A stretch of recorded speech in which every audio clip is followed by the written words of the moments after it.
कल तक का डिस्कशन सबके दिमाग में आई थिंक हो ही गई।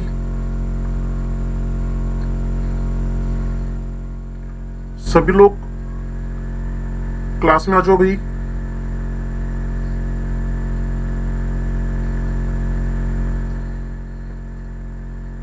कोई नया बच्चा है क्लास में आज? नवरोज, बस ये थोड़ा सा सुनो बच्चे, कल वाली बात मैं बोल रहा हूं, फिर भी डाउट हो तो एंड में मैं नंबर शेयर कर लूंगा, आप मेरे से डिस्कशन कर लेना, ठीक है। केमिकल बॉन्डिंग सभी बच्चों का रिवीजन हो जाएगा।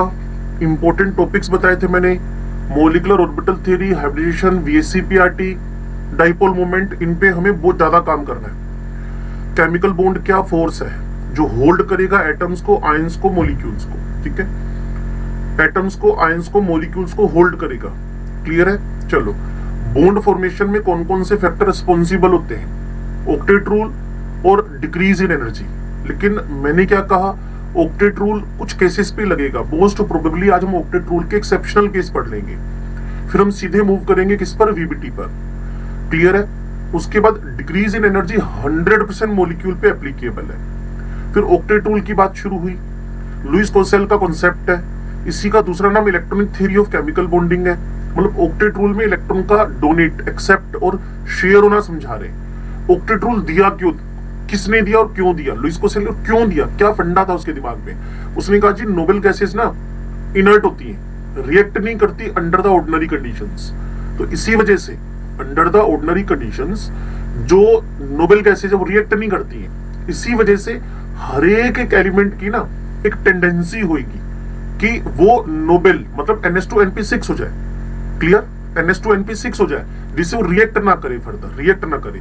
और लुईस और कोसेल दोनों अपना अलग अलग फील्ड में काम कर रहे थे, कोवलेंट मॉलिक्यूल्स पे, और ये भाई साहब कर रहे थे इनऑर्गेनिक मॉलिक्यूल्स पे।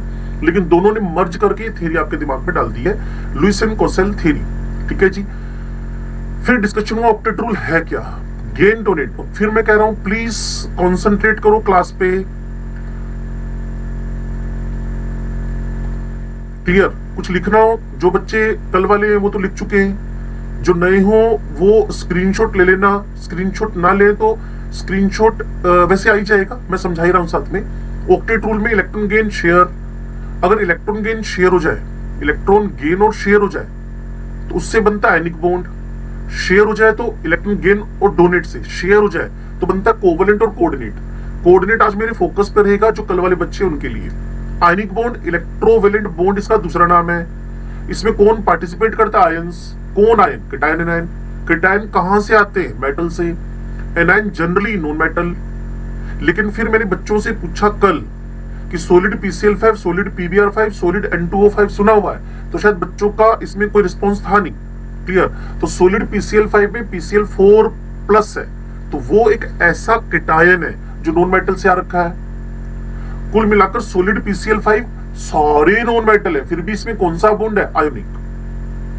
लो जी, electrostatic force of attraction is responsible for the formation of ionic bond. Ionic bond को बनाना है, वजह सिंपल सोचो ना, अगर किसी कैटायन एनायन को एक दूसरे के टच में लाना है तो कौन सा फोर्स रिस्पॉन्सिबल होगा? Electrostatic force of attraction. Clear? अब थोड़ा सा टिक बैठ जाओ, ये आवाजें आ रही है अलग अलग टाइप से, टिक बैठ जाओ।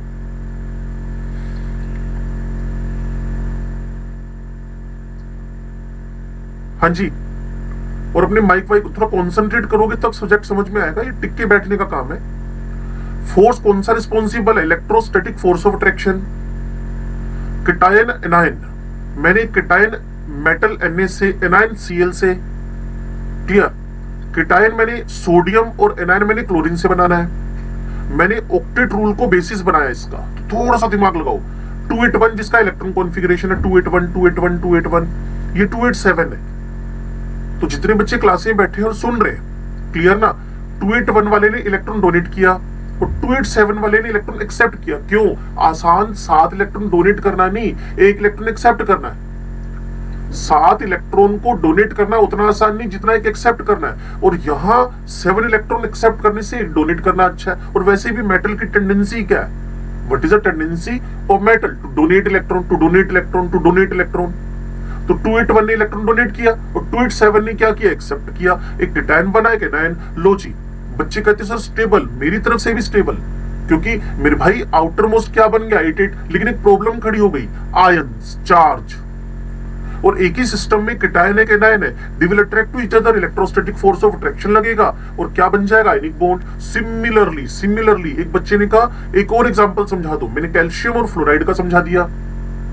कैल्शियम के आउटर मोस्ट में 2882, बच्चों ने बड़ा सपोर्ट किया था इसमें, 1s2 2s2p6 3s2 3p6 4s2, तो इसके लिए 6 इलेक्ट्रॉन एक्सेप्ट करने से चाहे 2 डोनेट कर दे, इसके लिए एक एक्सेप्ट करना आसान है, तो ये दोनों इलेक्ट्रॉन एक एक इन दोनों में डिस्ट्रीब्यूट हो गए।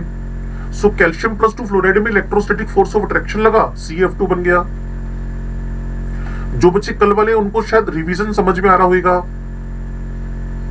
चलो जी, इसके बाद है आयनिक बॉन्ड के बनने को कौन कौन से फैक्टर अफेक्ट कर रहे हैं। तो मैंने कहा जी मेरे पास 5 फैक्टर है, क्लियर। पहला सब्लिमेशन, दूसरा आयोनाइजेशन, तीसरा बॉन्ड डिसोसिएशन, चौथा इलेक्ट्रॉन गेन, और अभी पढ़ोगे बड़ा एंजॉय करोगे चैप्टर होगा थर्मोडायनेमिक्स, वहां एक बोर्न-हैबर साइकिल आएगा, बोर्न-हैबर साइकिल। उस बोर्न-हैबर साइकिल में 5 स्टेप है आपके पास, बोर्न-हैबर साइकिल में ये 5 स्टेप है, sublimation, ionization, dissociation, electron gain, lattice. और मैंने एक शर्त रखी है आपसे वहां पे, if you want to make the stable ionic bond, अगर आप स्टेबल आयनिक बॉन्ड बनाना चाहते हैं, मैं तो आपसे पूछ रहा हूं यार, अगर आप किसी को स्टेबल करना चाहते हो तो उसको एनर्जी दोगे या उसकी एनर्जी निकालोगे, simple fundamental.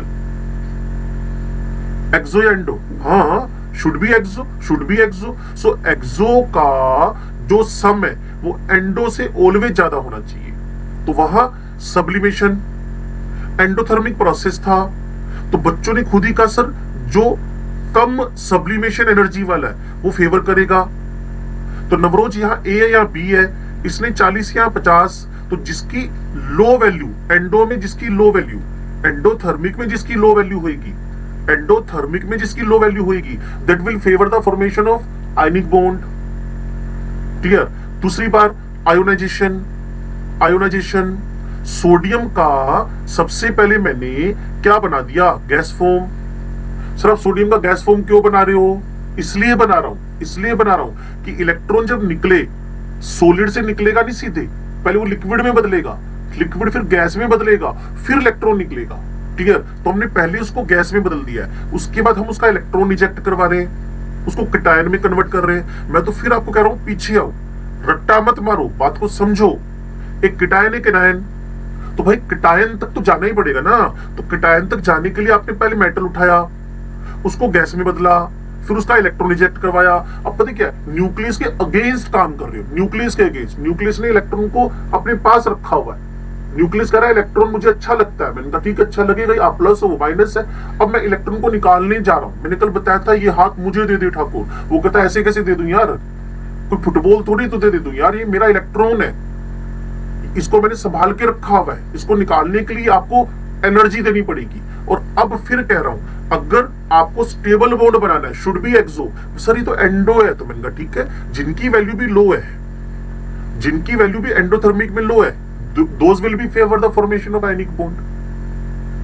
CGM will favour the ionic bond. आगे देना फजान्स रूल्स में बच्चे, लिथियम के कंपाउंड्स कोवलेंट है और सीजीएम के कंपाउंड आयनिक है कंपैरेटिवली, क्योंकि सीजीएम ने हमें इस रूल से ही फेवर किया है, फजान ने कोई अलग से थ्योरी थोड़ी दी है, इन्हीं में से निकाल के थ्योरी दी है उसने हमें।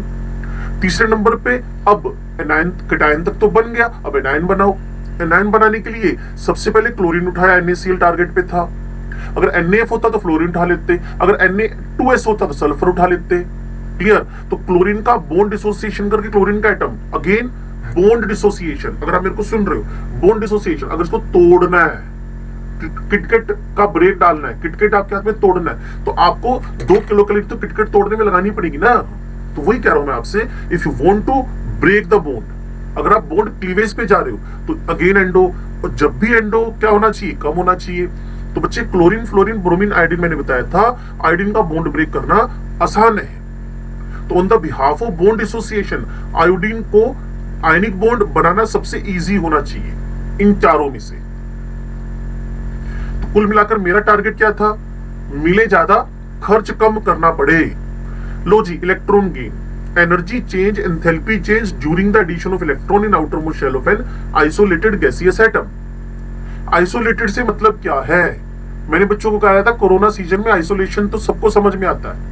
आइसोलेशन का मतलब एक कमरे में 15 लोग, इज इट? आइसोलेशन का मतलब है एक बंदे को आइसोलेट कर दिया, उसके सारे फैमिली वाले उसके साथ बिठा दिए, चलो इसको कोरोना हो गया, तुम इसके साथ में खेलो, मजे करो, खाओ पियो, ऐश करो, ऐसा आइसोलेशन का मतलब अकेला ना। यही तो कह रहा हूं बच्चे मैं, आइसोलेटेड मतलब no interaction with surroundings, isolate कर दिया।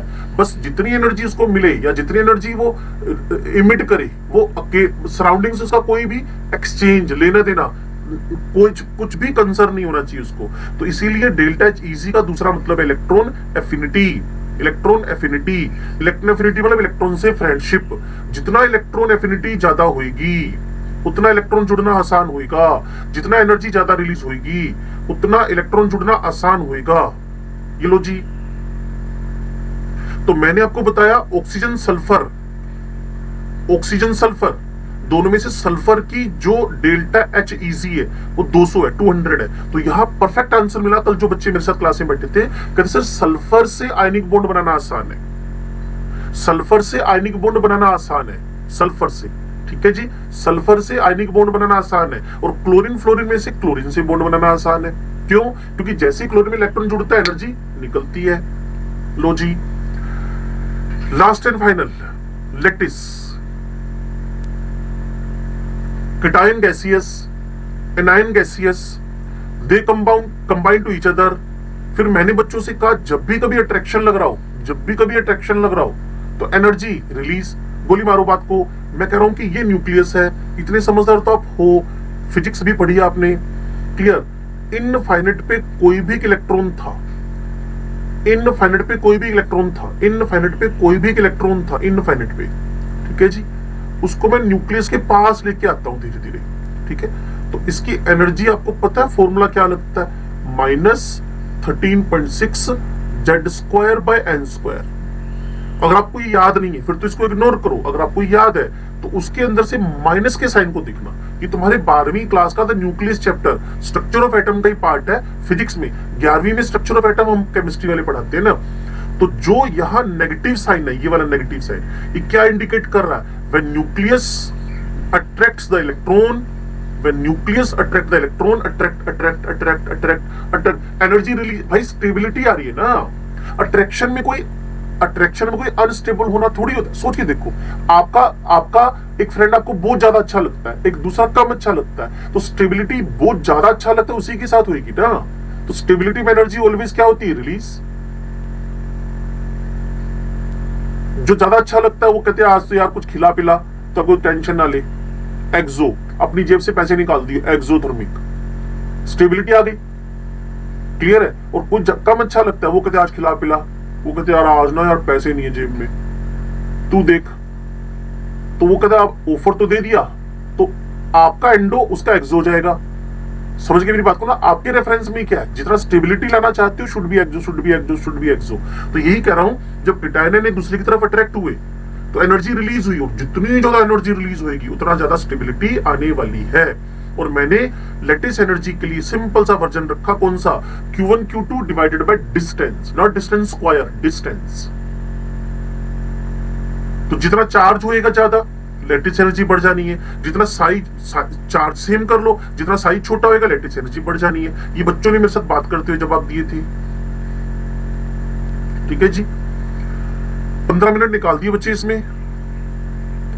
अगर आप समझ गए हो तो ये इसके कैरेक्टरिस्टिक्स है, इस पे मैं फिलहाल बात नहीं करूंगा। मैं चाहता हूं मैं अब अपने टाइम को जो बचा हुआ है कोवलेंट बॉन्ड में कल जो बच्चे नए हैं उनके लिए रिवाइज कर दूंगा, ठीक है।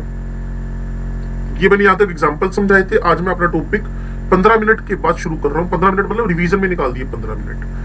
शुरू करूं भी आगे में? लो जी, एक तो नवरोज नया बच्चा है, और कौन है नया बच्चा आज? ओके बच्चे, अभी जो मैंने रिवाइज किया आपको समझ में आ गया बच्चे? साक्षी भी आया हुआ, ठीक है बच्चे, भावना भी बच्चा, ठीक है ठीक है ठीक है। लो जी, नेक्स्ट मेरे पास है coordinate bond. Please listen carefully, क्योंकि इसके बाद हमें वीबीटी पे जाना पड़ेगा। मैंने कल आपको बताया था कि कोवलेंट बॉन्ड को एक्सप्लेन करने में पूरा चैप्टर चला गया। क्लियर है? और फिर मैं कह रहा हूं लीस्ट क्रैमिंग होनी चाहिए, लीस्ट क्रैमिंग। जहां आपको लगता है मुझे वहीं रोक लो। और आपको पता है आज हम 20 मिनट के लिए फिर मिलने वाले 1:25 से 1:45 तक। पता है आपको ये बात? नहीं पता? ये लो जी, ये रोज होएगा, रोज। इसके लिए हम क्या करेंगे, मान लो ये जो मैंने आज कराया ना 1 घंटे 15 मिनट के अंदर, 1 घंटे 10 मिनट के अंदर, मान लो वहां कुछ चीज फंस रही है आपको, तो मेरे से उस ड्यूरिंग पूछोगे। फिर भी आपको नहीं सर मेरे तो कुछ भी नहीं फंस रहा, मेरे तो सब आ गया, तो फिर आरपीएस असाइनमेंट बुकलेट का डिस्कशन करेंगे। ठीक है? अभी डेली होएगा आपका। ठीक है? टाइम चेंज हो सकता है, फिजिक्स और केमिस्ट्री का इंटरचेंज हो सकता है, लेकिन ये रोज होएगा। आप समझ गए बच्चे मेरी बात को? आप इसमें सारा डाउट डिस्कशन होएगा। क्लियर? 2-4 मिनट प्लस माइनस हो सकते हैं, मतलब आपको टाइम 5 मिनट ज्यादा मिल सकता है, लेकिन इसमें डाउट डिस्कशन होएगा ओनली। ठीक है? चलो जी, अब मैं बात कर रहा हूं कोऑर्डिनेट बॉन्ड की। नंबर 1, कोऑर्डिनेट बॉन्ड का दूसरा नाम डेटिव बॉन्ड भी है। धीरे धीरे चलेंगे बच्चे। इसको डेटिव बॉन्ड भी बोलते हो, मतलब डोनर बॉन्ड। और कल बताया भी था आपको। इसके लिए एसेंशियल कंडीशन क्या है, ये तो आप एक्सपर्ट हो। चैप्टर का नाम था कोऑर्डिनेशन केमिस्ट्री। इसके लिए एसेंशियल कंडीशन क्या है? एक के पास तो एम्प्टी ऑर्बिटल होना चाहिए, ठीक है, और दूसरे के पास at least minimum 1 lone pair of electron होना चाहिए। Minimum 1 lone pair of electron होना चाहिए। 1 lone pair of electron minimum. ठीक है जी? अब आपने कहा जी बताओ कैसे हो रहा है। मैंने कहा जी देखो ये अमोनिया है। आप में से मैक्सिमम जनता जानती होगी अमोनिया एक लुईस बेस है। It is Lewis base. इसके पास क्या दिख रहा है आपको? 1 LPE lone pair of electron. Okay, ये भाई साहब सामने H, इनका पेट खाली है, ये 1s0 है। क्लियर? आपसे कंडीशन क्या रखवाई थी? एम्प्टी ऑर्बिटल, हाँ जी है। Minimum 1 lone pair of electron, हाँ जी है। इनने मिलकर कंपाउंड बनाना है। ये लोन पेयर डोनेट हो गया H को, ये H H H, और जो एरो है, ये वाला एरो है, ये क्या इंडिकेट कर रहा है? वैसे लेवल तक आपको नीड नहीं है कि आप 11वीं के बच्चे नहीं हो। ये कोऑर्डिनेट बॉन्ड को इंडिकेट कर रहा है, और डोनर से एक्सेप्टर की तरफ। ये डोनर है और ये एक्सेप्टर है। एरो स्टार्ट कहां से होएगा? डोनर से। किस तरफ जाएगा? एक्सेप्टर की तरफ, ताकि ये पता चलता रहे कि डोनर कौन है, एक्सेप्टर कौन है। क्लियर? ये जो एरो है ये कौन है जी? Coordinate bond. ये जो एरो है ये कौन है? Coordinate bond. डायरेक्शन क्या होगी? डोनर से एक्सेप्टर की तरफ। क्लियर? एक्सेप्टर कौन है? H है। कोई बच्चा बताएगा व्हाई H इज एक्सेप्टर? कोई बच्चा बताएगा व्हाई H इज एक्सेप्टर? बिल्कुल परफेक्ट लाइन है।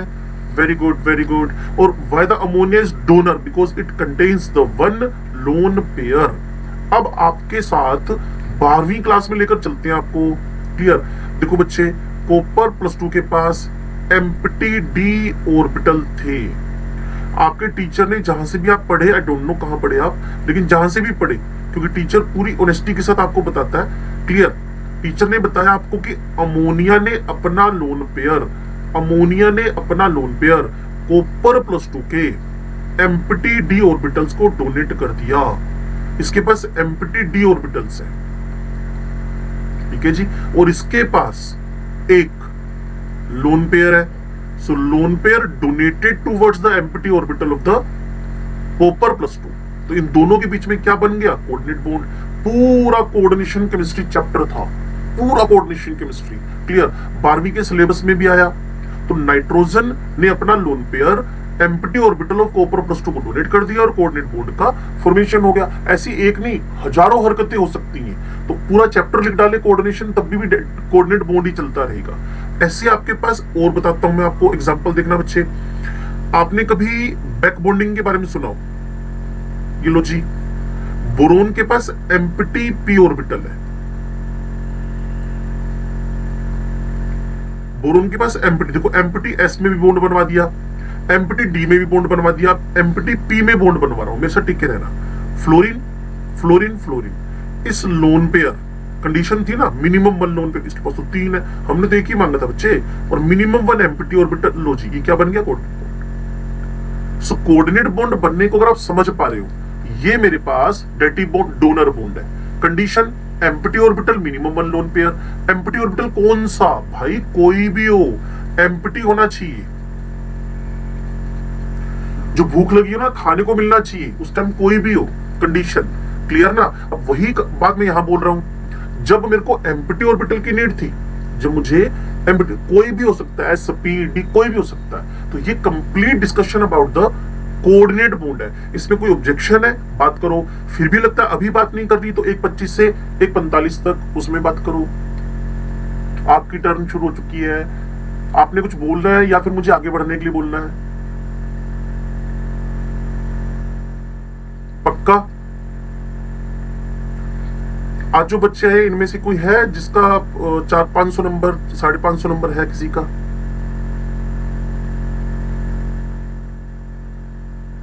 चलो, साक्षी, नवरोज, कोई है सब बच्चा जो 400-500, 500 से ऊपर हो?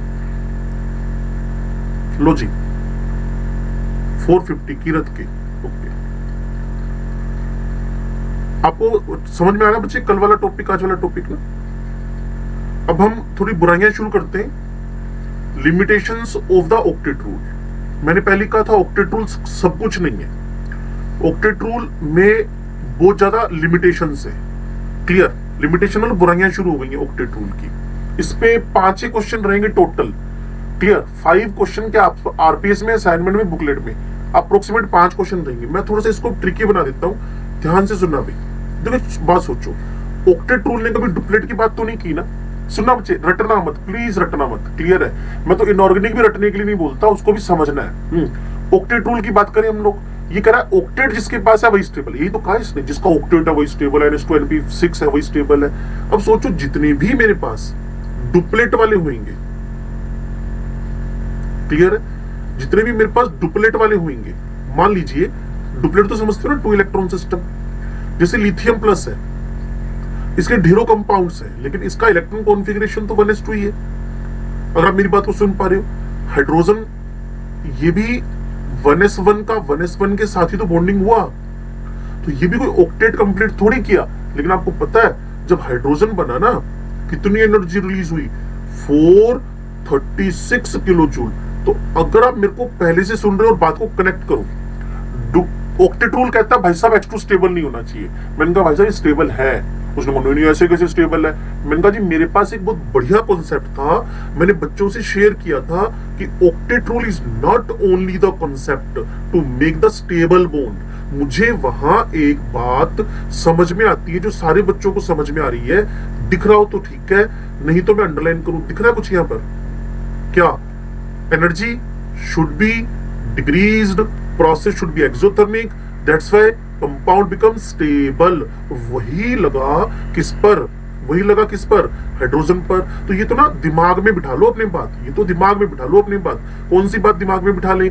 कि जब जब एनर्जी रिलीज होएगी, जब जब एनर्जी रिलीज होएगी तो स्टेबिलिटी आनी ही आनी है। तो भाई साहब डुप्लेट जिसका कंप्लीट था, ऑक्टेट रूल तो कहते भाई साहब ये तो हो नहीं सकता, ऐसे कैसे हो गया? हमने कहा ये आपका लिमिटेशन है, ये स्टेबल हो चुका है। किसकी वजह से? क्योंकि इसने बहुत ज्यादा एनर्जी रिलीज कर दी है। आपके दिमाग में बात सेट हुई? जिनके पास डुप्लेट है, अगर वो स्टेबल है तो ऑक्टेट को तो एक्सेप्शनल होगी ना, ऑक्टेट के तो एक्सेप्शनल होगी ना ऑक्टेट रूल के तो।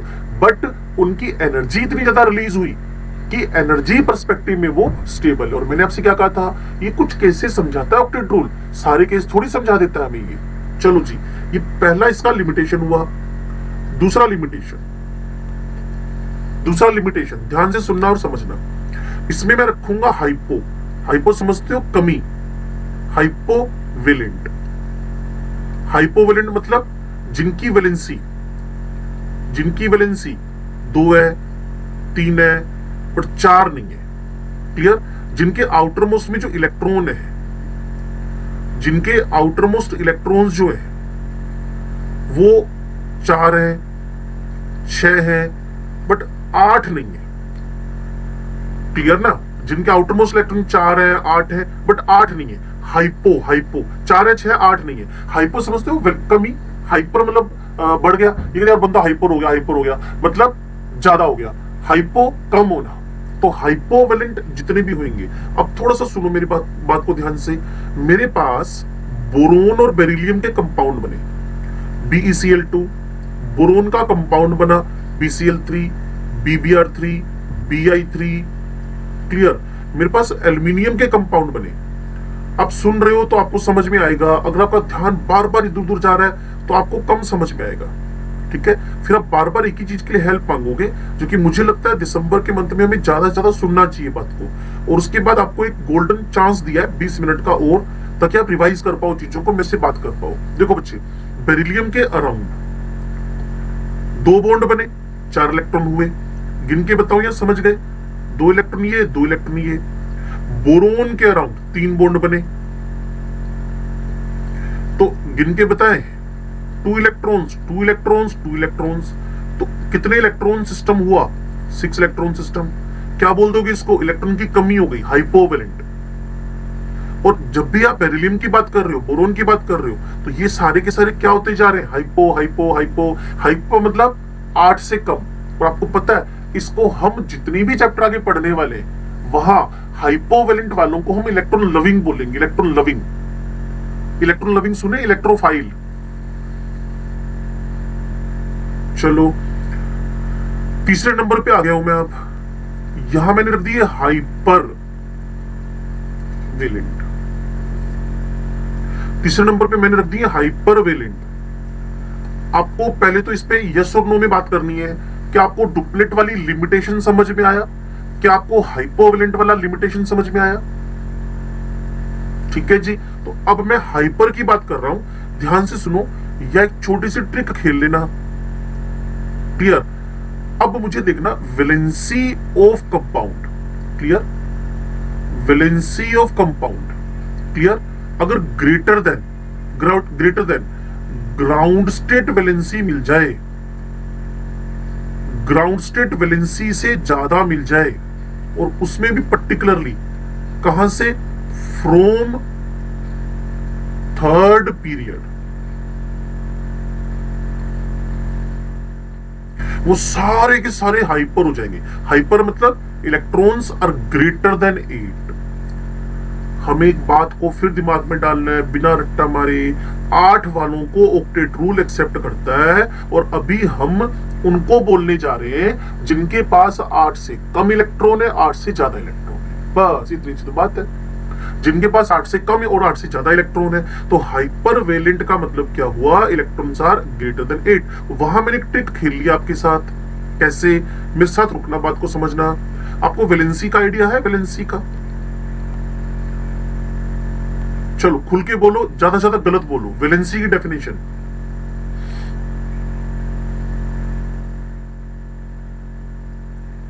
थोड़ा सा किरत सुधार कर रहा हूं। Unpaired electrons in the outermost shell. ठीक है जी? Unpaired electrons in the outer most shell. और बहुत अच्छी बात है, आप बोलते हो, ये सबसे पॉजिटिव साइन है, मतलब लर्निंग पे हो आप। Outer most shell. Clear? In ground state और in the excited state. GS for ground, ES for excited. ठीक है जी? Unpaired electrons in the outer most shell in ground state और इन एक्साइटेड स्टेट, उसको valency बोलते हैं। मेरे साथ टिकना और बात को सीखना। मैं सिलिकॉन पे आया सबसे पहले, 14 नंबर पे है। ठीक है? इसके लिए मैंने लिखा नियोन 3s2 3p2। मैं इसकी ग्राउंड स्टेट पे गया, ध्यान मत हटाना, मैं बार बार कह रहा हूं। तो नियोन नियोन लिखा रहने दिया। ये मैंने इस फॉर्म में लिख दिया, ये मैंने इस फॉर्म में लिख दिया। कोई बता पाएगा इसकी ग्राउंड स्टेट वैलेंसी कितनी है? How many unpaid electrons in the ground state of the silicon? 2। तो इसकी वैलेंसी क्या होगी बच्चे? 2। ठीक है? अब आप थोड़ा सा बात को सुनना और समझना। मैं इसको एक्साइटेड स्टेट में लेकर जा रहा हूं। तो नियोन नियोन में ही है। ये मेरे पास 2 अनपेड है। अब जो अनपेड थे, सुन पा रहे हो? पेड, ये जो मेरे पास पेड इलेक्ट्रॉन्स थे, ये आगे शिफ्ट हो गए। क्यों हो गए? ये खाली जगह पड़ी थी। वापस सुनो, जब आप ग्राउंड से एक्साइटेड पे जा रहे हो, जब आप ग्राउंड से एक्साइटेड पे जा रहे हो, तो आपके पास जो पेयर्ड इलेक्ट्रॉन्स है, यहां पेयर्ड इलेक्ट्रॉन्स है, हाँ है, आगे एम्प्टी ऑर्बिटल्स है, हाँ वो भी है। तो ये दो कंडीशन जहां फुलफिल हो जाए, वापस सुन लो, जहां पेयर्ड इलेक्ट्रॉन्स हो, जहां एम्प्टी ऑर्बिटल हो, तीसरी बार सुन लो, पेयर्ड इलेक्ट्रॉन्स हो और एम्प्टी ऑर्बिटल हो, वहां एक्साइटेशन के चांसेस 100% है, वहां एक्साइटेशन। तो ये इलेक्ट्रॉन एक्साइटेड होकर अब बच्चे बता सकते हैं what is the valency of silicon is now 4। तो सिलिकॉन की वैलेंसी 2 से क्या हो गई 4, outer most shell, outer most shell. तो सिलिकॉन की वैलेंसी एक्साइटेड स्टेट में क्या हो गई आपके पास 4 हो गई है। क्लियर। तो मैंने आपसे क्या कहा, जिन कंपाउंड्स के अंदर ग्राउंड स्टेट से ऊपर की वैलेंसी हमें मिलना शुरू कर दे, मैं आपको एग्जांपल्स पे लेके चलता हूं, आप देखते ही समझ जाओगे। कोई बता पाएगा ऐसे सोचकर विद इन 10 सेकेंड फास्फोरस की ग्राउंड स्टेट वैलेंसी क्या है?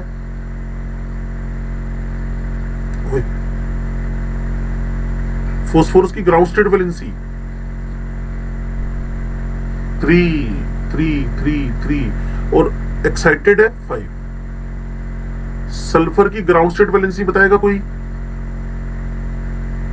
2। Excited state 4 and 6। 4 and 6। Chlorine की ग्राउंड स्टेट वैलेंसी बताएगा कोई? 1। एक्साइटेड बताएगा कोई?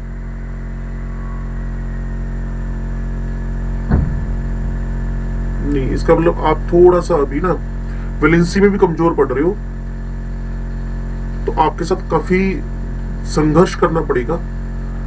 ये आपके पास नियोन है, ये 3s2 है, ये 3p3 है, ये 3d0 है। अभी आपसे बच्चों से मैंने क्या बात की, किसी के पास अगर अनपेयर्ड इलेक्ट्रॉन 3 है तो उसकी वैलेंसी क्या होगी? 3 होगी। ये अनपेयर्ड इलेक्ट्रॉन 3 दिख रहे हैं। अच्छा, कल मैंने बताया था आउटर मोस्ट शेल, वो तो समझ में आता है कि वो भी समझ में नहीं आता। Outer most shell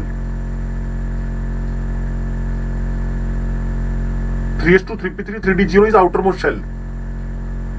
3s2 3p3 3d0 is outer most shell. ठीक है जी। यहां आपके पास 3 इलेक्ट्रॉन्स हैं ये वाले, तो इसकी ग्राउंड स्टेट वैलेंसी कितनी हो गई है? 3। और अगर ये इलेक्ट्रॉन, अगर आपने मेरे को सुना था, बस ये थोड़ा सुनने वाले आदत डाल लो। मैंने क्या बोला था आपसे, किसी के पास अगर पेयर्ड इलेक्ट्रॉन्स है, किसी के पास एम्प्टी ऑर्बिटल है, तो क्या हो सकता है एक्साइटेशन? क्या वो कंडीशन लग रही है? हाँ। पेयर्ड है, हाँ जी। खाली ऑर्बिटल है, हाँ जी। तो एक्साइटेशन हो सकता है। तो इसकी वैलेंसी अब कितनी हो गई है? 5।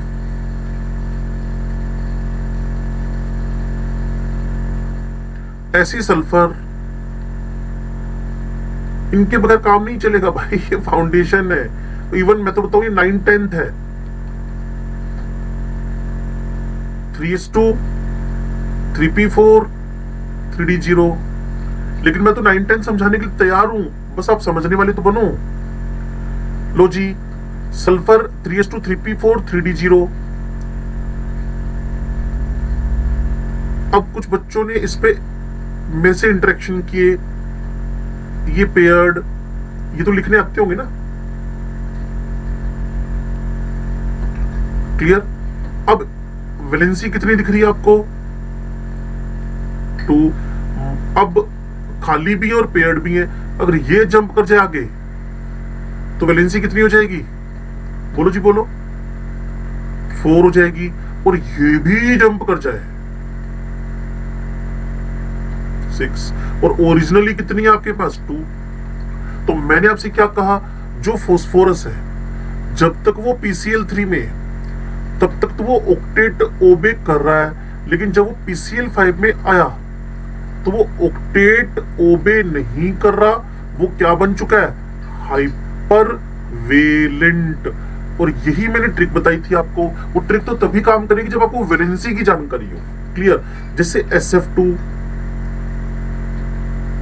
ठीक है, तो ये ऑक्टेट ओबे कर रहा है, लेकिन जैसे ही SF4, जैसे ही SF6 बनाओगे तो वो क्या बन जाएगा? हाइपर। तो वो क्या बन जाएगा आपके पास? हाइपर। SF2, SF4, SF4। अगर आपको पीछे जाना है तो मैं आपको परफेक्टली बता रहा हूं, सुनो। अगर इलेक्ट्रॉन 8 से ऊपर हो, हाइपर। ट्रिक बताओ जी। Valency of compound ground state से ऊपर अगर चली जाए, what is the ground state valency of phosphorus? 3। यहां कितनी चली गई? 5। What is the ground state valency of sulphur? 2। यहां कितनी चली गई? 4 और 6। तो क्या बन गए? हाइपर।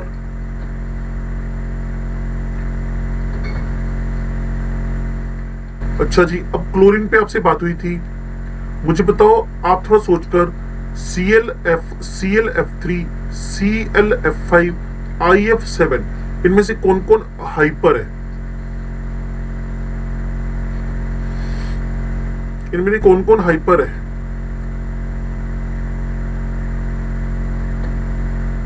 Very good. बस ऐसे करके बच्चे इंटरेक्ट करते रहोगे ना तो आपका काम हो जाएगा। ये ऑक्टेट फॉलो कर रहा है और ये सारे के सारे हाइपर वेलेंट या हाइपर ऑक्टेट हो चुके हैं। किसी को जो अभी पेज लिखा हुआ है ये समझ में नहीं आया हो तो जल्दी से डिस्कशन करो।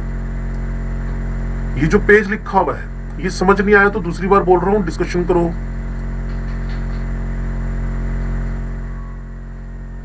अच्छा बात सुनो, जीनोन की वैलेंसी क्या मान के चलते हो आप? Ground state valency of genome.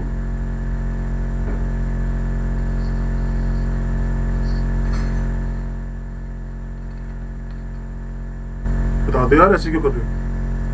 0, perfect. और मान लो XCF2 है, मान लो XCF4 है, मान लो XCF6 है, मान लो XCO3 है, मान लो XCO4 है, XCO2F2 है, XCOF4 है। जितने भी कंपाउंड में लिख रहा हूं, all compounds of the noble gases are hyper octet. Clear है? Hyper valent. इसके लिए एक और वर्ड मुझे ध्यान में आया जो हम लिखते हैं एनसीईआरटी की नकल मार के, सुपरमैन। सुपरमैन मतलब सुपर ऑक्टेट। मैन से ऊपर सुपरमैन, क्लियर है? और ऑक्टेट से ऊपर सुपर ऑक्टेट। समझ गए ना इस बात को?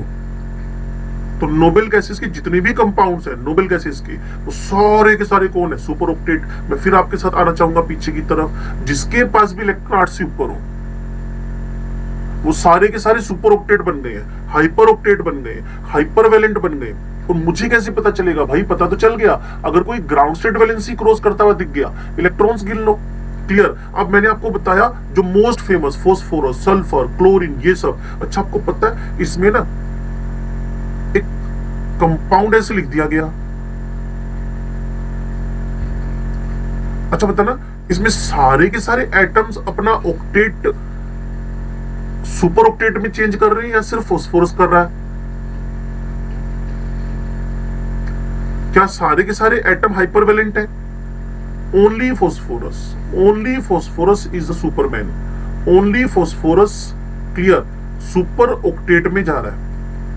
बाकी अगर आप देखो क्लोरीन, क्लोरीन, क्लोरीन, ये बेचारे क्या थे? Monovalent, monovalent, monovalent.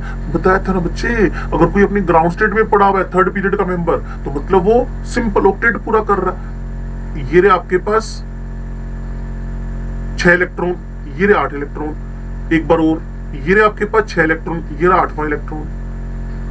Last and final एक बात और बताओ मुझे, what mean of the loan pair of electron?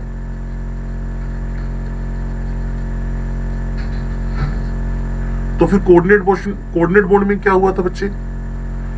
ये लोन पेयर ही तो बॉन्डिंग में पार्टिसिपेट कर रहा था। 1, 2, 3। पूरी कोऑर्डिनेशन केमिस्ट्री में क्या हुआ था? जो बच्चे ने मुझे डेफिनेशन दी, खुश मैं इसलिए हूं क्योंकि बच्चे ने मेरे से बात की। क्लियर? लेकिन उसी बच्चे से फिर मैं पूछ रहा हूं कि फिर ये बोर्ड पे हो क्या रहा है? हाँ ना? हाँ, फिर तो गड़बड़ होगी ना, बात की डेफिनेशन तो गलत हो गई। तो फिर हमें पूरी कोऑर्डिनेशन केमिस्ट्री में तुम्हारी वाली डेफिनेशन नहीं लग पाएगी। तो सिंपल बोल देना, paired electrons in the outer most shell, paired electrons in outer most shell. बात खत्म। क्लियर? इसके लिए एक छोटी सी टेबल बना लेते हैं हम लोग। जो तुम्हारे लिए हाईली यूजफुल होगी।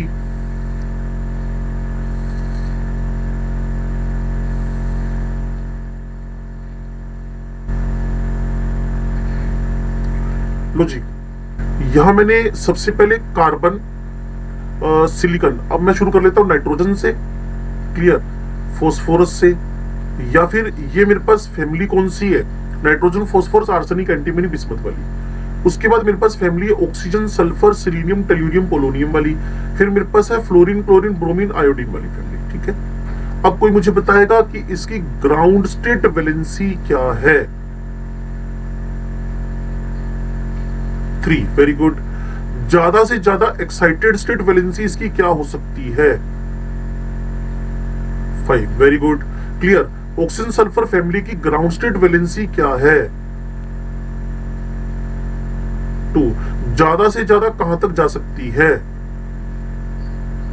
4 और 6 दोनों लिख सकते हैं हम लोग, नहीं सर, ऑक्सीजन को छोड़कर, क्लियर। ये ग्राउंड स्टेट वैलेंसी इसकी क्या है। 1, वैलेंसी ऑफ एक्साइटेड स्टेट क्या हो सकती है। 3, 5, 7, वेरी गुड। आप ना बहुत अच्छा उठा रहे हो, मतलब आपको उसे सिखाने की नीड है, खट से दौड़ पड़ोगे आप लोग ना। चलो जी, अब मैं यहां लोन पेयर ऑफ इलेक्ट्रॉन्स की बात कर रहा हूं, क्लियर है। लोन पेयर ऑफ इलेक्ट्रॉन्स इसके पास, नाइट्रोजन फैमिली के पास, फास्फोरस फैमिली के पास 3 वैलेंसी के बाद एक ही बचता है, 3 वैलेंसी के बाद एक ही बचता है, और 5 वैलेंसी बना दो, वो भी भाई साहब चले गए। 5 वैलेंसी में वो लोन पेयर ही यूज हुआ ना, 5वीं वैलेंसी में वो अनपेयर होकर ही तो यूज हुआ ना। अगर मैं ऑक्सीजन की बात करूं तो 2 वैलेंसी तो 2 लोन पेयर, और सल्फर की बात करूं 2 वैलेंसी 2 लोन पेयर, और 4 वैलेंसी,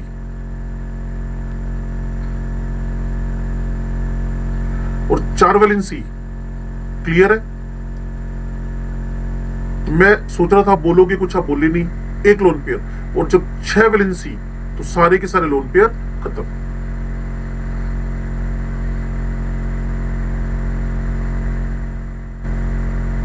चलो फ्लोरीन क्लोरीन में मेरी हेल्प कर दो। फ्लोरीन में लोन पेयर कितने हैं। 3, 1 वैलेंसी है। क्लोरीन में मेरी हेल्प कर रहे हो आप लोग। अब क्लोरीन जब भी 3 वैलेंसी होगी, जब भी 5 वैलेंसी होगी, क्लियर। क्लोरीन की जगह अब मैंने थोड़ा बड़ा आइटम लिख दिया इस जगह पर, आयोडीन।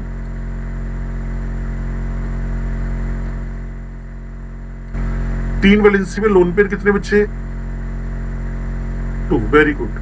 5 वैलेंसी में लोन पेयर कितने, 1, और जब 7 वैलेंसी होगी तो लोन पेयर सारे के सारे 0। बस ये बात समझनी है। तो कभी भी अगर डेफिनेशन देने लगो थोड़ा सोच समझ के बोलना कि डेफिनेशन में बोल तो रहा हूं, क्या ये यूजफुल हो पाएगी। तो आपको बोलना है paired electrons in the outer most shell. चलो पीछे की तरफ चलते। हमारा काम चल रहा था क्या, बुराइयां कर रहे थे हम लोग, तो बुराइयां वापस शुरू करें। जिनमें डुप्लेट है वो लिमिटेशन है, जिनमें हाइपो है वो लिमिटेशन है, जिनमें हाइपर है वो लिमिटेशन है। इस ड्यूरिंग आपको 2 नई बातें पता चल गई हैं। अब लिमिटेशन के अंदर ध्यान से सुनना भी, वैसे आपको पता है ज्यादा लिख दिया मैंने, मैं तो सिंपल 2 कैटेगरी बनाता हूं, लेस देन 8 मोर देन 8, कहानी खत्म। लेस देन 8 मोर देन 8 जितनी भी है, बस इससे ऊपर कैटेगरी जाने की नीड ही नहीं है। अब ऑक्टेट रूल के लिमिटेशन के अंदर चौथा लिमिटेशन जो बन रहा है वो बन रहा है ओड इलेक्ट्रॉन्स वालों का। ओड इलेक्ट्रॉन्स मतलब जैसे NO है, सम ऑफ इलेक्ट्रॉन 7 + 8 15 है। ये भाई साहब ऑक्टेट तो कभी कंप्लीट कर नहीं पाएंगे और परेशान रहेंगे हमेशा। जैसे NO2 है, 7 + 8 + 8 है, आउटर मोस्ट जोड़ोगे तब भी यही हालत होनी है इसकी, ये 23 आ गया। ऐसे आपके पास ClO2 है, 17 + 8 + 8 33 आ गया। तो जो भी ओड इलेक्ट्रॉन वाले है ना, all are the exceptional cases of the octet rule। जितने भी ओड इलेक्ट्रॉन वाले हैं सारे के सारे exceptional cases of octet rule है। तो आपको लिमिटेशन ऑफ ऑक्टेट रूल के बारे में जानकारी मिल गई। लेस देन 8 मोर देन 8, कहानी खत्म। बस ओड और जोड़ लो, इससे आगे पढ़ना नहीं पड़ेगा। Less than 8 more than 8, more than 8 वालों को बोलोगे हाइपरवेलेंट और सुपर ऑक्टेट, और लेस देन 8 वालों को बोलोगे हाइपोवेलेंट लेस देन 8। और डुप्लेट मतलब जो, वैसे तो डुप्लेट भी हाइपो में आ गया, जिसके पास इलेक्ट्रॉन्स का नंबर एग्जैक्टली 2 है और वो 8 फॉलो नहीं कर रहा, हीलियम फॉलो कर रहा है। तो आपके दिमाग में कोई ऐसा क्वेश्चन आ रहा है कि पढ़ा क्यों रही हो लिमिटेशन ऑफ ऑक्टेट रूल, ऐसा कोई क्वेश्चन तो नहीं आ रहा ना। हम ये समझाना चाहते थे कि octet rule is not all in one. Octet rule सब कुछ नहीं है, ऑक्टेट रूल सब कुछ नहीं है, ऑक्टेट रूल सब कुछ नहीं है। और सब कुछ अगर एक ही चीज है वो है रिएक्शन में एनर्जी का निकलना, बस। ऑक्टेट रूल सब कुछ नहीं है। ऑक्टेट रूल बस कुछ केसेस को समझाएगा। ऑक्टेट रूल कुछ केसेस को समझाएगा, मीथेन समझा सकता है, SiH4 समझा सकता है। लेकिन अगर किसी ने मेरे से PCl5 पढ़ना है तो मैं फेल होने वाला हूं किसके थ्रू? ऑक्टेट रूल के थ्रू। क्योंकि PCl5 अब तो आपको समझ में आ गया, PCl5 इज एक्सेप्शनल केस। क्यों? क्योंकि उसके इलेक्ट्रॉन 10 हो गए। बिल्कुल। अब अपना ऑब्जेक्शन रखो। अब मैं VBT शुरू करने जा रहा हूं, जिसमें मैं आपको समझाऊंगा कि अगर आपके पास कोवलेंट बॉन्ड का फॉर्मेशन सीखना है तो पहले VBT, फिर धीरे धीरे हाइब्रिडेशन, MOT, ये सब चीजें हमें पढ़नी है। अब तो कोई ऑब्जेक्शन है तो पूछ लो, अगर नहीं है और लग रहा है कि अभी पूछने में दिक्कत हो रही है तो मेरे से 1:25 से 1:45 तक पूछ लेना। लो जी, ये कार्बन हो गया जी, ये ट्रिपल बॉन्ड बन गया जी, ये हो गया। आप एक्सेप्शनल केस में समझाना चाहते हो इसको। दिव्यम था ना शायद बच्चा। ओ भाई, बोल के कहां निकल गया?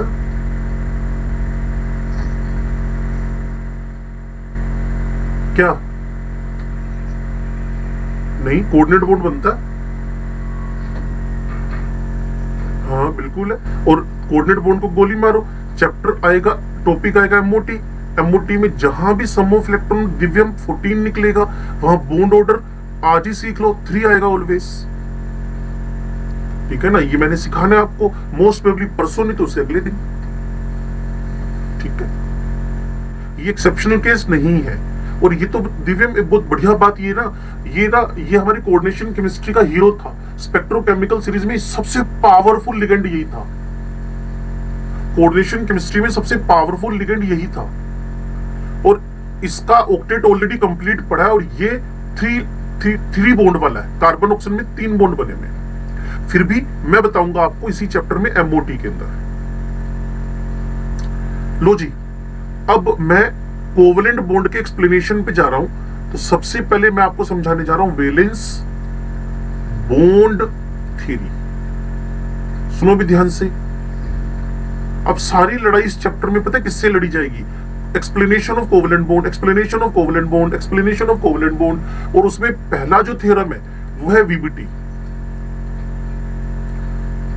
संधु साहब ठीक हो? चलो, ये मेरे पास है वैलेंस बॉन्ड थ्योरी। क्लियर? सबसे पहले साइंटिस्ट का नेम लिख दे। क्लियर? ये जो वैलेंस बॉन्ड थ्योरी है, clear, it is given by the polling. ठीक है जी, पोलिंग अमेरिकन साइंटिस्ट है, 2-3 बार नोबेल प्राइज जीता हुआ बंदा है। क्लियर? Polling, VBT। अब मुझे समझाना है VBT का। कल एक लाइन बोली थी, अगर सारे बच्चे क्लास में थे और आज भी है तो। Clear? It is the concept of only 3 words, sharing of unpaired electrons. बस इतनी सी कहानी है। जिसको शेयरिंग ऑफ अनपेयर्ड इलेक्ट्रॉन समझ में आ गया वो मेरे साथ में VBT एंजॉय कर देगा। फिर मैं आपको बता रहा हूं कि जब भी कोई पूछे आज VBT क्यों पढ़ी तूने, तो समझाना ये नहीं कि PMT में आनी है, उसको समझाना कि VBT इसलिए पढ़ रहा हूं, just we want to explain the covalent bond. मुझे कोवलेंट बॉन्ड समझाना है, इसलिए मुझे VBT पढ़ानी पड़ेगी।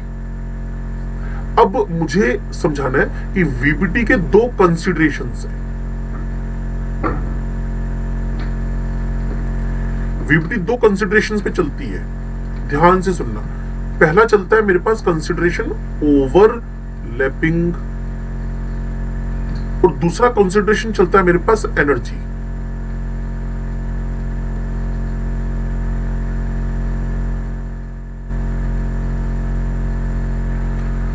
पहला ओवरलैपिंग, दूसरा एनर्जी कंसिडरेशन। तो ध्यान से सुनते और समझते रहना। सबसे पहले मैं ओवरलैपिंग वाला कॉन्सेप्ट उठा रहा हूं। वापिस VBT, हाँ जी, क्या कर रही है? समझा रही है किसको? कोवलेंट बॉन्ड को। कैसे समझा रही है? शेयरिंग ऑफ अनपेयर्ड इलेक्ट्रॉन के बेसिस पे समझा रही है। शेयरिंग ऑफ अनपेड इलेक्ट्रॉन को अगर फिर सीखना हो, मैं कह रहा हूं जल्दीबाजी नहीं है, दिन हमारे पास कम है, फिर भी मैं कह रहा हूं जो सीख रहे हैं वो तो परफेक्टली सीख लें। अगर 2 इलेक्ट्रॉन की शेयरिंग हो तो सिंगल बॉन्ड बनता है, 4 इलेक्ट्रॉन की शेयरिंग हो तो डबल बॉन्ड बनता है, 6 इलेक्ट्रॉन की शेयरिंग हो तो ट्रिपल बॉन्ड बनता है। वही समझाएगा वीबीटीपी, वही समझाएगा वीबीटीपी। क्लियर? तो वीबीटी में ओवरलैपिंग कॉन्सेप्ट की तरफ बढ़ेंगे, और ओवरलैपिंग मेरे पास अभी सबसे पहले ध्यान से सुनना भाई, अगर मैं इसको 2 ही कैटेगरी देता हूं, ज्यादा डीडीए भी करेंगे नहीं ना, सुनो बच्चे ध्यान से। अभी मैं आपको पहली जो समझा रहा हूं उसको बोलते हैं हेड टू हेड, इसको एक्सियल ओवरलैपिंग।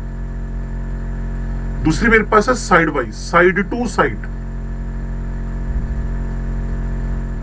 जिसको बोलते हैं कोलेटरल। इसमें अगर हम क्लास में बैठे हो ना, तो मैं बच्चों को बोलता हूं जिस पोस्चर में आप लोग सभी बैठे हो वो साइड वाइज ओवरलैपिंग है, साइड वाइज।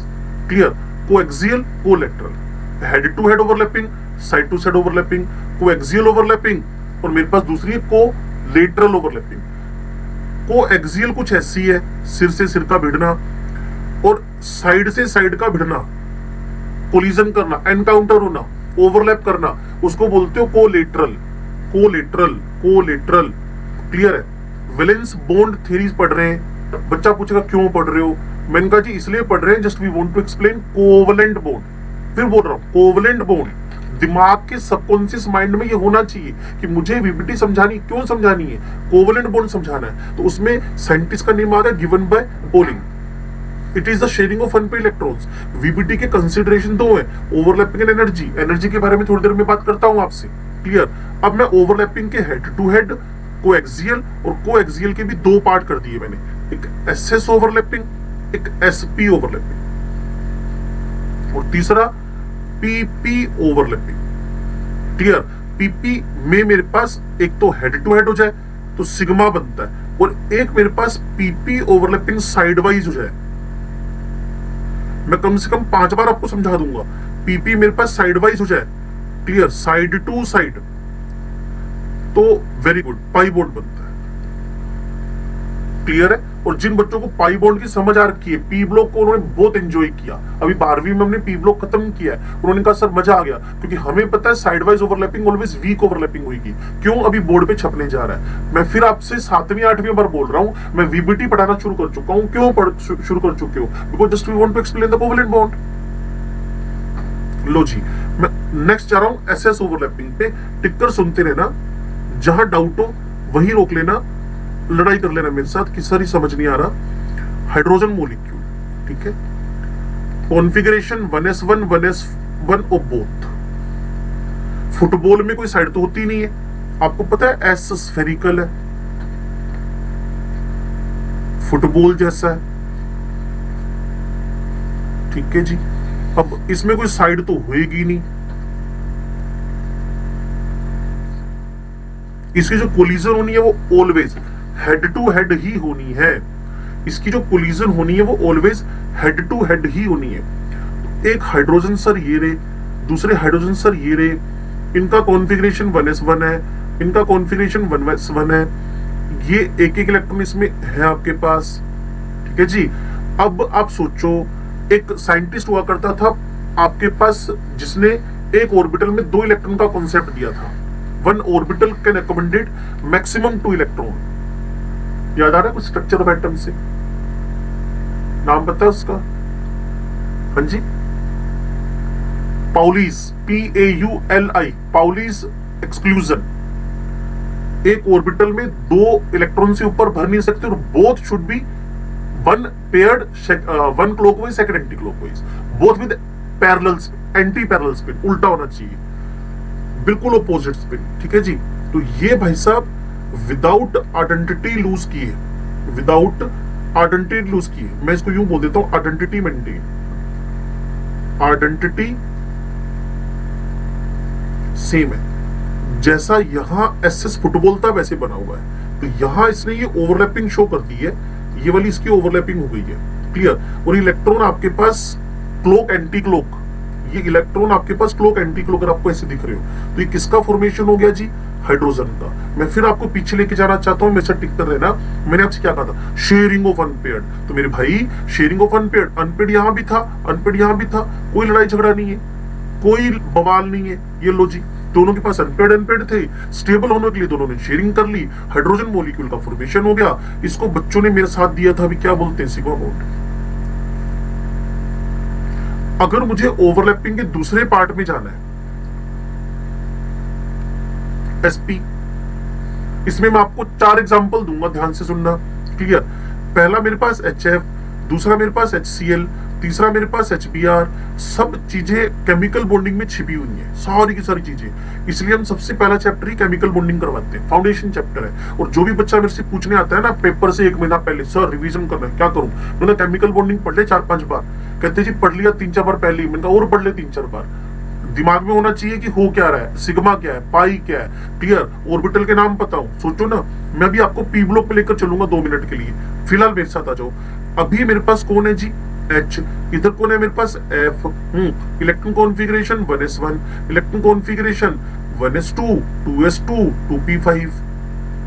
ओके, मैं पीछे जाना चाहूंगा, उससे पहले आप लोगों से आउटर मोस्ट को अंडरलाइन करवा लिया। आउटर मोस्ट को अंडरलाइन करवा के ढूंढना शुरू हुए, सीआईडी टीम आ गई, सर्च मारना शुरू किए। सर्च मारते मारते एक सर्चिंग में बात बन गई, इसके पास यूपी है और इधर हाइड्रोजन के पास भी यूपी है। यूपी मतलब अनपेयर्ड इलेक्ट्रॉन। हे महान जनता, आपको मेरी बात समझ में आ रही है? चलो, तो यहां मेरे पास ये एस है। एस में तो बेचारे में कुछ होता नहीं, साइड वाइड, क्लियर ना। एस में कौन सी साइड है यार, इस साइड उस साइड। फुटबॉल खेल रहे हो, ज्यादा ज्यादा क्या करो, फुटबॉल को आपने किक मारनी है, किस साइड से मारनी है, साइड तो सर घुमा के कैसे रख दो, फुटबॉल तो फुटबॉल ही रहेगी यार। और अगर आपके पास पी है, पी का आपको पता है, P is the dumbbell shape. Very good. आपको पता है हम जूलॉजी पढ़ रहे हैं। मैं छेड़ता हूं बच्चों को कई बार ऐसे करके ना। आपको पता है हम जूलॉजी पढ़ रहे हैं? नहीं नहीं, जूलॉजी नहीं पढ़ रहे हैं। तो इससे पता चलता है कितनी जनता जाग रही है। चलो, पी डंबल शेप है बच्चे। डंबल मतलब डंबल ऐसा। और पी टोटल आपके पास 3 है। एक का नाम है एक्स, एक का वाई, एक का जेड। सर किसको एक्स वाई जेड बोलना, तुम्हारा जिसको मन करे उसको एक्स वाई जेड बोल दो, क्लियर, जिसको तुम्हारा मन करे। जनरली कन्वेंशन बोलता है जेड हॉरिजॉन्टल एक्सिस लेते हैं हम लोग, ऐसे वाला जनरल रूल नहीं है, चल रहा है बस, ठीक है। सुनो, अब आपके पास पी पे नजर मारे। ये भाई साहब कहते मेरा पेट भरा हुआ है, मेरा पेट भरा हुआ है। ये कहते यार मेरा नहीं भरा हुआ। आपको वीबीटी में क्या बोला गया था, शेयरिंग ऑफ अनपेयर्ड इलेक्ट्रॉन्स। तो मेरे भाई ये शेयरिंग के लिए तैयार है। अब सोचो, अगर मैंने इस S को इस PX के साथ ओवरलैपिंग करवा दी, PX, और वो मान लो अनपेयर्ड है, तो क्या कोई बॉन्ड बनने की चांस है? एमओटी बड़ी प्यारी समझ में आएगी। ये 0 ओवरलैपिंग है, ये 0 ओवरलैपिंग है। बैकग्राउंड साउंड जहां भी आ रहा है, थोड़ा सा मैं आपसे रिक्वेस्ट करूंगा कि आप अपने आप को सेफ मोड में लेकर आओ, जिससे आप लोग चीजों को समझ पाओ। सोचो, आपके बैकग्राउंड में साउंड है तो आप मेरी बात कैसे सुन पा रहे होगे। उसके बाद मैं फिर इस S को डायगोनली इस वाले के साथ PX के साथ लेकर आया, PY के साथ। मैंने कहा जी बॉन्डिंग करनी है। कहते यार हमारा तो सिर है सिर्फ, और ये एक उल्टे ढंग से हमारे पास आ रहा है, तो ये वाली ओवरलैपिंग भी इफेक्टिव नहीं हो पाएगी। इसका तो साइड हो गया, इसका हेड हो गया, तो ये ओवरलैपिंग भी क्या होगी आपके पास, 0। लेकिन अगर मेरे को अगर सुन पा रहे हो तो आपको समझ में आ सकती है चीजें, और एमओटी बच्चे फिंगर टिप्स पे आ जाएगी। इसलिए कह रहा हूं प्लीज ध्यान देना, इधर उधर मत देखना। इधर उधर देखो तो सिर्फ सब्जेक्ट दिखना चाहिए और कुछ नहीं, क्लियर है। और अब देखो, इसका भी हेड है, ये तो होता ही हेड के साथ है। इसका भी क्या आ गया, हेड आ गया, हेड टू हेड ओवरलैपिंग हुई। तो ये भाई साहब कुछ इस तरीके से बिना आइडेंटिटी लूज किए ओवरलैपिंग कर गए, बिना आइडेंटिटी लूज किए ओवरलैपिंग कर गए, बिना आइडेंटिटी लूज की ओवरलैपिंग कर गए, इन्होंने अपनी आइडेंटिटी लूज नहीं की और ओवरलैपिंग कर गए, और यहां सिग्मा बॉन्ड बन गया। ये इफेक्टिव ओवरलैपिंग हुई है, दो न्यूक्लियस के बीच में इलेक्ट्रॉन क्लाउड इकट्ठा हो गया। आपको पता है कौन सा एस यूज हुआ, 1s। आपको पता है कौन सा पी यूज हुआ, 2pz, 2pz, 1s 2pz। अब अगर मैं एक छोटी सी टेबल बनाऊं और आपसे ओपिनियन लूं, क्योंकि मुझे इंटरेक्टिव क्लास लगती है और इंटरेक्टिव क्लासेस ऑलवेज सक्सेसफुल होती हैं। HF, HCl, HBr, HI, ये मैंने हिंट दिया, ये 1s 2pz है, तो कोई बताएगा ये क्या होएगा? 1s, very good, 1s 4pz, 1s, ठीक है। और आपको पता है सबसे स्टेबल बॉन्ड कौन सा है इसमें से? क्लियर? तो स्टेबिलिटी का ये डिक्रीजिंग आउट हो जाएगा, स्टेबिलिटी का। वैसे ये बात यहां बतानी नहीं थी, लेकिन ठीक है। A B C D, ये स्टेबिलिटी का डिक्रीजिंग ऑर्डर। देखो ना फ्रेंडशिप, देखो बराबर वालों में 1s 2pz। ये देखो मेरी बात सुनो, 1s को मैंने LKG क्लास का बच्चा बोल दिया और 2p सेकंड क्लास का बच्चा है। जैसे जैसे आगे बढ़ते जा रहे हो साइज बढ़ता जा रहा है। 3p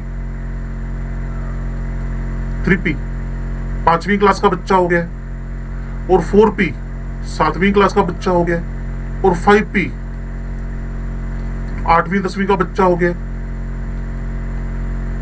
अब आप सोचो किसी LKG के बच्चे ने, अगर मेरे को सुन पा रहे हो, LKG के बच्चे ने सेकंड वाले से, ठीक है छोटा मोटा दोस्ती चल जाएगी, LKG के बच्चे ने पांचवी वाले से दोस्ती कर रखी है, सातवीं आठवीं से दोस्ती कर रखी है, 10वीं 11वीं 12वीं वाले से, तो सबसे गंदी वाली फ्रेंडशिप कौन सी वाली है?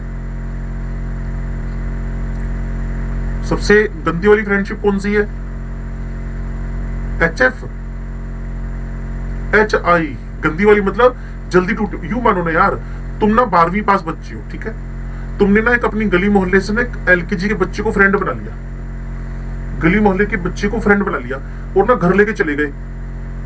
मम्मी आज मेरा फ्रेंड है ना, आज ना चाय बनाओ, पकोड़े बनाओ, खाएंगे पिएंगे। मम्मी पहले तो शक करेगी क्या लेके आया साथ में, क्यों? क्योंकि बच्चा क्या LKG का। तो मम्मी ना तो को बुलाएगी, इधर आ बेटा, ठीक ठाक है तेरा दिमाग, क्या कर रहा है? 12वीं पास बच्चा है तो LKG वालों को दोस्त बना के घूम रहा है, तेरा माइंड सेटअप तो ठीक है। तो वो हरकत कहां जा रही है? HI पे। तो मम्मी कहेगी आज के बाद ऐसी हरकत नहीं चाहिए, चलो पकोड़े वकोड़े कुछ नहीं मिलेंगे, भगा इसको यहाँ से, या घर छोड़ के इसको वापिस। तो ये HI की फ्रेंडशिप है। तो कैसी फ्रेंडशिप होगी बच्चे? वीक। और ये पूरी केमिस्ट्री में चलती है लाइन। आजकल तो बच्चे मेरे साथ साथ बोलने लगते हैं पूरे पी ब्लॉक में। मैं जैसे ही बोलता हूं ना H2TE, तो बच्चे पता क्या बोलते हैं? Sir unstable. मैं बोलता हूं जैसे ही HI, बच्चे बोलते हैं अनस्टेबल। जैसे मैं बोलता हूं इस कार्बन पे TE कार्बन डाइसल्फाइड बनता है ना, फिर बोलेंगे अनस्टेबल। सोचो इन लाइनों का कितना जबरदस्त बेनिफिट होने वाला है। आप कर रहे हो इन्वेस्टमेंट अभी, और इस बातों का बड़ा जबरदस्त बेनिफिट होगा। ये मैं एग्जांपल्स दे रहा था आपको पी ब्लॉक के, इतना आसान हो जाएगा पी ब्लॉक। तो अगर आप मेरे साथ टिके हुए थे तो मैंने आपको क्या सिखाया? SP overlapping. और SP ओवरलैपिंग क्या बना गई है? Sigma bond.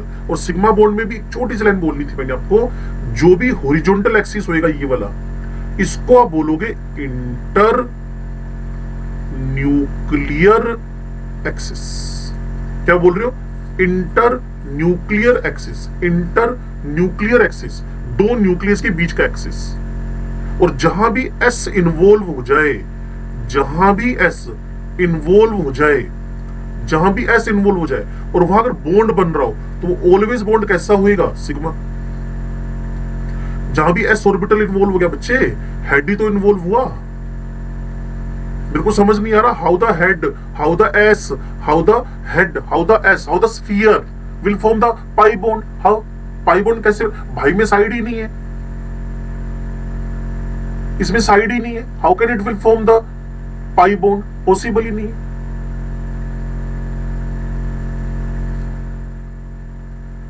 तो हे महान आत्माओं, क्या आपको ये मेरी बात समझ में आई? तो मैं SS के बाद, SP के बाद PP ओवरलैपिंग की बात करूं? चलो बस अब हमारी क्लास बची हुई है सिर्फ और सिर्फ 5 मिनट की, ठीक है। खुश तो बहुत हो गए तुम, नहीं? 2 बजे तक तो खुश होने की सोचो ही मत, है ना। लो जी, पीपी में एक मेरी होगी side wise overlapping, head to head पहले, sigma bonding, head to head, coaxial, ठीक है। और एक होगा पाई बॉन्डिंग, इसको बोलते हैं हम लोग side wise, side to side, और इसी को बोल देते हैं हम लोग क्या, को लेटरल, ठीक है जी। तो इसमें हम फ्लोरीन मॉलिक्यूल समझ लेते हैं, क्लोरीन भी समझ लेते हैं, ब्रोमीन भी समझ लेते हैं, आयोडीन भी समझ लेते हैं, इसमें हम O2 समझ लेते हैं, इसमें हम N2 समझ लेते हैं, ठीक है जी। पहले फ्लोरीन, फ्लोरीन के पास अब बच्चे समझदार हैं, एक अनपेड इलेक्ट्रॉन बचा हुआ है,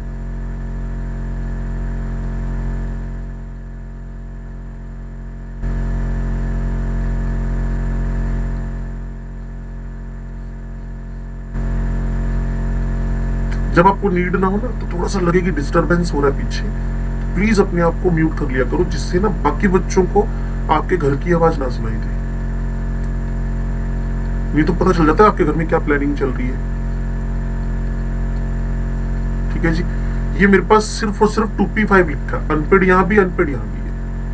तो क्या मैं इस अनपेड को इस तरीके से पास लेकर आऊं, क्या मैं इस अनपेड को इस तरीके से पास लेकर आऊं, क्या मैं इस अनपेड को इस तरीके से पास लेकर आऊं? मतलब मोस्ट सुटेबल कंडीशन क्या है जिसको मॉलिक्यूल को फेवर करेगा? इन तीनों में से मोस्ट सुटेबल क्या है? ये भी फेल, ये भी फेल, ये पास हो गया, तो ये आपके पास 2pz अनपेयर्ड, 2pz अनपेयर्ड। देखो ना, एक मेरे को जो अच्छा लगा ना आपके बैच में कि आपने ना कोई इधर उधर की बात नहीं की, सीधे स्ट्रेट फॉरवर्ड बात करके काम निपटा दिया, क्लियर। और जैसे मैंने वैलेंसी की डेफिनेशन आपने पूछी, आपने नहीं बताई, लेकिन उसके बाद आपने इन बातों को इमीडिएट उठाया, it's very very good, clear. तो 2pz आपके पास ये क्या हो गया? 2pz is the inter nuclear axis, और जो भी इंटर न्यूक्लियर एक्सिस होएगा, जो भी हॉरिजॉन्टल एक्सिस होएगा, ये बुक वाला बदल सकता है। बाय डिफॉल्ट जेड है, हॉरिजॉन्टल एक्सिस होएगा वो ऑलवेज सिग्मा बॉन्ड बनाएगा, क्लियर ना। जो भी हॉरिजॉन्टल एक्सिस होएगा। अब सोचो अगर मेरे पास ऑक्सीजन आ गया, 2 ऑक्सीजन है, 1s2 2s2 p4 है, ये इसका आउटर मोस्ट है। हमारी वीबीटी की 3 वर्ड्स की बात करो, सिर्फ 3 वर्ड्स की। 3 वर्ड्स कौन से हैं जी? एक, शेयरिंग ऑफ अनपेड इलेक्ट्रॉन। ढूंढो कहां अनपेड इलेक्ट्रॉन है, तो अनपेड इलेक्ट्रॉन ढूंढने निकले तो बच्चे स्मार्ट है और समझदार है, उन्हें यहां दिख गए। और कहां थे? पी के अंदर। तो पी को पहले ऐसे लिखा, पी को फिर ऐसे लिखा, पी को फिर ऐसे लिखा, फिर पी को इस तरीके से लिख दिया, क्लियर। इन दोनों में side wise head to head overlapping हो गई। अगर आप मेरे को सुन पा रहे हो, यहाँ ओ था, यहाँ ओ था, क्लियर। एक पी, दूसरा पी, तो ये पी जेड का पी जेड के साथ इफेक्टिव ओवरलैपिंग होकर कौन सा बॉन्ड बन गया? सिग्मा। और साइड वाइज ओवरलैपिंग होने से, साइड वाइज देखो कितनी वीक होगी, क्लाउड कितना औखा औखा, कितना डिफिकल्टी से ओवरलैप कर रहा है। तो यहां कौन सा बॉन्ड बन गया? Pi bond. तो इसीलिए सिग्मा की स्ट्रेंथ 1054 हुए बच्चे। सिग्मा की जो स्ट्रेंथ है वो पाई से ऑलवेज ज्यादा ही होगी। सिग्मा की स्ट्रेंथ पाई से ऑलवेज ज्यादा ही होगी। सिग्मा की स्ट्रेंथ पाई से ऑलवेज ज्यादा ही होगी। क्यों?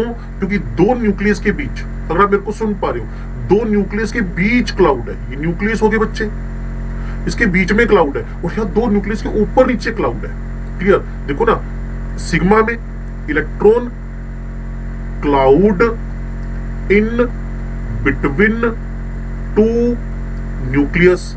और यहां पता है क्या है? क्लियर, यहां पता है क्या है? इसका सीन तो समझ में आ गया ना आपको। मैं इसको थोड़ा सा देखो, सिग्मा में क्या हुआ, ये आपके पास न्यूक्लियस, इन दोनों के बीच में क्लाउड है ये वाला। लेकिन पाई में पता है क्या हुआ, ओवरलैपिंग हुई, न्यूक्लियस के ऊपर नीचे क्लाउड इकट्ठा हो गया यहां पे।